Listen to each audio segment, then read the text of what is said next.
प्यारे छात्र छात्राओं, आज हम कक्षा 11 रसायन विज्ञान के अंतर्गत क्रियात्मक समूह से युक्त यौगिकों की IUPAC नाम पद्धति का भाग 5 बी के बारे में अध्ययन करेंगे। जैसा कि आप सभी को विदित है, क्रियात्मक समूह किसे कहते हैं? तो किसी कार्बनिक यौगिक में परमाणु अथवा परमाणुओं का समूह जिसके कारण वे विशिष्ट रासायनिक अभिक्रियाशीलता प्रदर्शित करते हैं क्रियात्मक समूह कहलाते हैं। इसके लिए आप कक्षा 11 और 12 में इन क्रियात्मक समूह की विशिष्ट रासायनिक अभिक्रियाओं के बारे में अध्ययन करेंगे। अब किसी कार्बनिक यौगिक में यदि क्रियात्मक समूह उपस्थित है तो उसका नामकरण किस प्रकार से करेंगे? तो उसके कुछ नियम निम्नानुसार हैं। सर्वप्रथम यौगिक में क्रियात्मक समूह की पहचान करते हैं।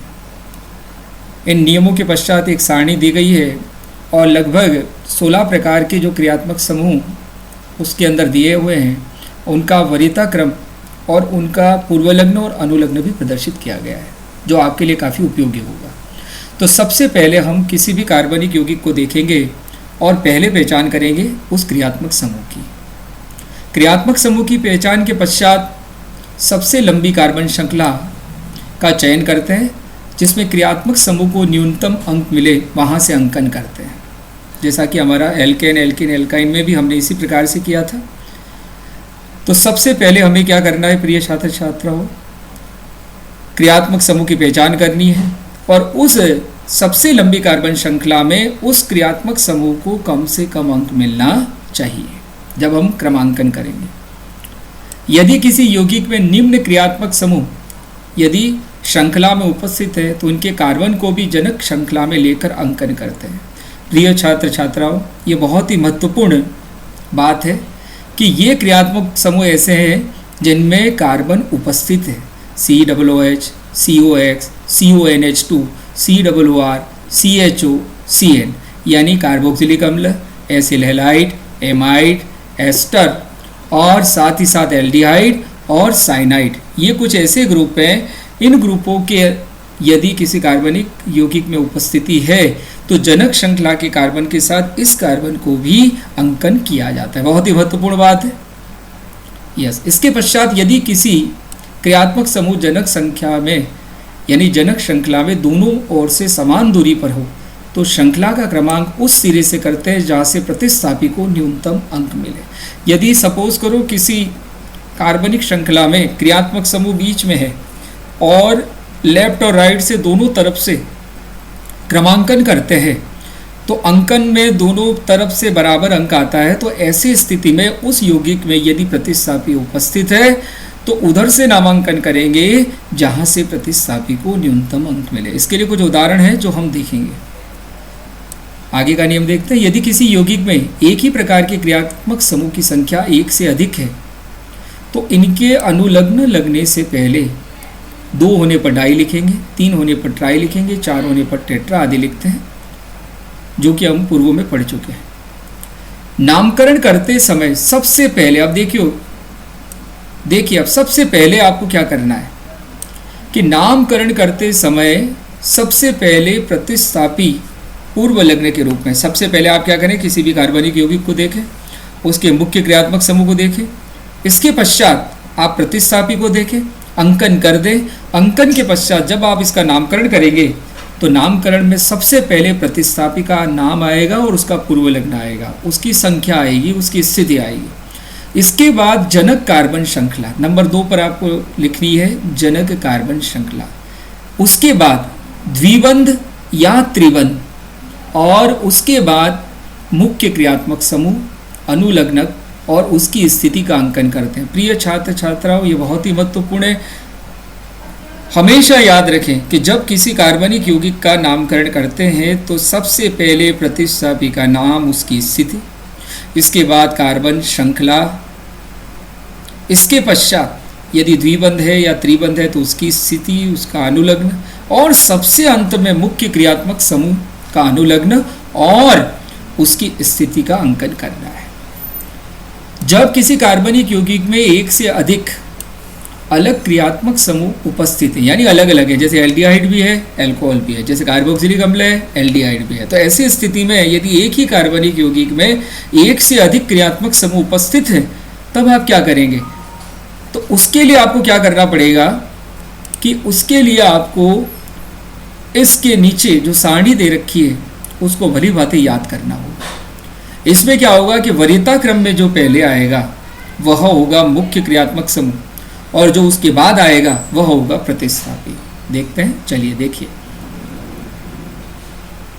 यस, अब आप देखिए, सबसे पहले IUPAC पद्धति में क्रियात्मक समूह का वरीयता अनुसार नामकरण, यानी जब एक से अधिक क्रियात्मक समूह किसी कार्बनिक यौगिक में है तब ये सिद्धांत, यह सारणी आपके लिए बहुत उपयोगी होगी। नंबर 1 पर यौगिक का वर्ग लिखा है कार्बोक्सिलिक अम्ल और इसका वरीयता क्रम 1 दे रखा है। पहचान कैसे करोगे भाई किसी कार्बनिक यौगिक में? तो डैश COOH लिखा होगा। जैसे एक उदाहरण लिखा हुआ है यहाँ पे, देखिए ब्यूटेनोइक अम्ल लिखा है, उसमें ये COOH ये हमेशा साथ में होगा, क्रियात्मक समूह हमेशा साथ में होगा और उसकी पहचान आपको इस प्रकार से हो जाएगी उसकी संरचना के द्वारा। अब यदि कार्बोक्सिलिक अम्ल है तो पूर्व लग्न के रूप में कार्बोक्सी लिखेंगे और अनुलग्न के रूप में ओइक लिखेंगे। जनरली ओइक अम्ल आने की संभावना अधिक है। इसके बाद नंबर 2 पर वरीयता क्रम पर सल्फोनिक अम्ल है। पहचान कैसे करोगे? Dash SO3H। देखिए ये उदाहरण लिखा हुआ है CH3SO3H, यानी SO3H आया। ये देखिए इस प्रकार से, यदि इस प्रकार से ये संरचना आती है तब आपको समझ जाना है कि ये आपका जो है वो सल्फोनिक अम्ल है। सल्फोनिक अम्ल होने पर पूर्व लग्न लिखना है सल्फो और अनुलग्न होने पर सल्फोनिक अम्ल लिखना है। तीसरा जो वरीयता क्रम में आता है एनहाइड्राइड, डैश COOCO। पहचान हो जाएगी, देखो COOCO बीच में आ रहा है, वेरी गुड। और इसका अनुलग्न होगा ओइक एनहाइड्राइड। इसके बाद वरीयता क्रम में 4 पर आ रहा है एस्टर, डैश COOR। और पहचान कैसे होगी? देखो COO और R की जगह CH3 बताया था मैंने। R का मतलब होता है एल्किल समूह, CH3, C2H5, C3H7, C4H9, ये सारे एल्किल समूह कहलाते हैं। तो देखो पहचान कैसे होगी इसकी? COOR, ठीक है, और ये COOR। अब देखिए इसका अनुलग्न लिखते हैं OAT। क्या लिखते हैं? OAT, very good. 5वें नंबर पर आता है एसिल हैलाइड, COX, X के बारे में हेलोजन, FClBrI। और पूर्व लग्न होगा हेलोकार्बोनिल और अनुलग्न होगा ऑयल हैलाइड। तो देखो ये COCl साथ में लिखा हुआ है, पहचान हो जाएगी कि आपका एसिल हैलाइड है।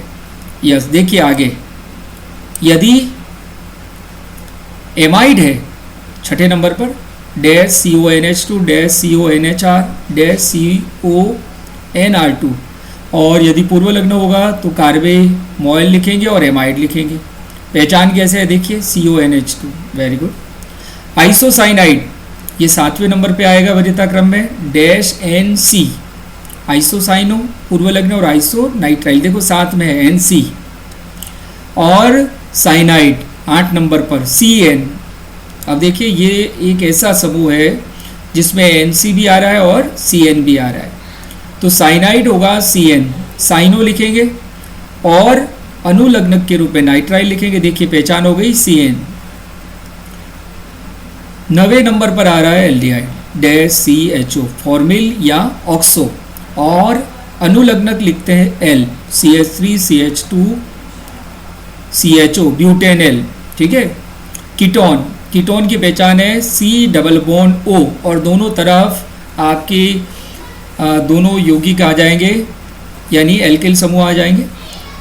पूर्व लग्न हो जाएगा ऑक्सो, अनुलग्न हो जाएगा ऑन।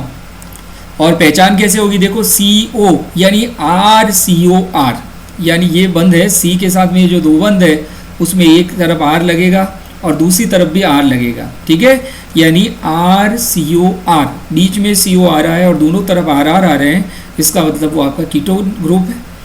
11वें नंबर पर वरीयता क्रम में अल्कोहल आएगा, पहचान होगी OH से। प्रिय छात्र छात्राओं, देखिए आप एक उदाहरण दे रखा है, OH आ रहा है, ये OH यहाँ अंत में भी आ सकता है और इधर भी आ सकता है, ठीक है। तो अल्कोहल होने पर पूर्व लग्न होगा हाइड्रोक्सी और अनुलग्न होगा ऑल। थायो अल्कोहल की पहचान SH से होगी। देखिए एक उदाहरण है CH3SH मेथेन थायोल, ठीक है। इसका पूर्व लग्न होगा मर्केप्टो और अनुलग्न होगा थायोल। 13वें नंबर पर आएगा एमीन। अल्कोहल में पहचान करेंगे डैश OH से और पूर्व लग्न लिखेंगे हाइड्रोक्सी और अनुलग्न लिखेंगे ऑल और पहचान होगी OH के द्वारा। अगर थायो अल्कोहल है तो उसका वरीयता क्रम आएगा 12 और पहचान होगी SH से। इस उदाहरण में देखिए SH के द्वारा पहचान हो जाएगी, वो आपका थायो अल्कोहल है। पूर्व लग्न होगा मर्केप्टो और अनुलग्न होगा थायोल। 13वें नंबर पर आएगा एमीन। पहचान होगी NH2, NH और N के द्वारा। अब देखिए इस उदाहरण में NH2 लिखा हुआ है तो पहचान हो जाएगी एमीन की और पूर्व लग्न होगा एमीनो, अनुलग्न होगा एमीन। 14वें वरीयता क्रम में आएगा एल्कीन, जिसमें कार्बन और कार्बन में द्विबंध होगा, अनुलग्न होगा इन और पहचान हो जाएगी कार्बन और कार्बन में द्विबंध से। 15वें नंबर पर आएगा एल्काइन, जिसमें कार्बन और कार्बन में त्रिबंध होगा और अनुलग्न के रूप में लिखेंगे आइन और कार्बन और कार्बन में त्रिबंध होगा। वरीयता क्रम में 16वें नंबर पर आएगा एल्केन, जिसमें कार्बन और कार्बन में एकल बंध होगा और अनुलग्न होगा एन। तो प्रिय छात्र छात्राओं, इस सारणी के द्वारा आप किसी कार्बनिक यौगिक में एक से अधिक क्रियात्मक समूह उपस्थित हैं तो किस प्रकार से उसका नामकरण करना है, कौन मुख्य क्रियात्मक समूह बनेगा, कौन प्रतिस्थापी बनेगा, इसके आधार पर तय होता है। अब देखिए जैसे किसी कार्बनिक यौगिक में डैश COOH भी है और किसी कार्बनिक यौगिक में जैसे डैश OH भी है, तो इस स्थिति में आपको क्या करना है, सबसे पहले ये देखना है कि COOH वरीयता क्रम में पहले आ रहा है कि OH पहले आ रहा है। तो यहाँ देखिए COOH पहले आ रहा है, वरीयता क्रम में 1 आ रहा है, जबकि OH का क्रम आ रहा है 11। अतः मुख्य क्रियात्मक समूह होगा डैश COOH और उसका अनुलग्न लगेगा और डैश OH का होगा प्रतिस्थापी और उसका पूर्व लग्न यानी हाइड्रोक्सी लिखा जाएगा। ठीक है, इस बात को विशेष तौर पर ध्यान रखें। जब एक से अधिक क्रियात्मक समूह आएंगे किसी यौगिक में तब आपको इस प्रकार से पूर्व लग्न और अनुलग्न तय करना है। यदि किसी कार्बनिक यौगिक में एक ही क्रियात्मक समूह आता है, जैसे किसी कार्बनिक यौगिक में जैसे CHO ही आता है केवल, तो उस स्थिति में उसका अनुलग्न ही लगेगा L और उसकी स्थिति लगेगी। यदि किसी कार्बनिक यौगिक में केवल OH आता है तो उसका अनुलग्न ऑल लगेगा। तो इस प्रकार से ये सारणी और ये नियम आपके लिए बहुत उपयोगी होंगे। इनका अधिक से अधिक अध्ययन करें और इसी आधार पर हम कुछ और उदाहरण देखेंगे। धन्यवाद।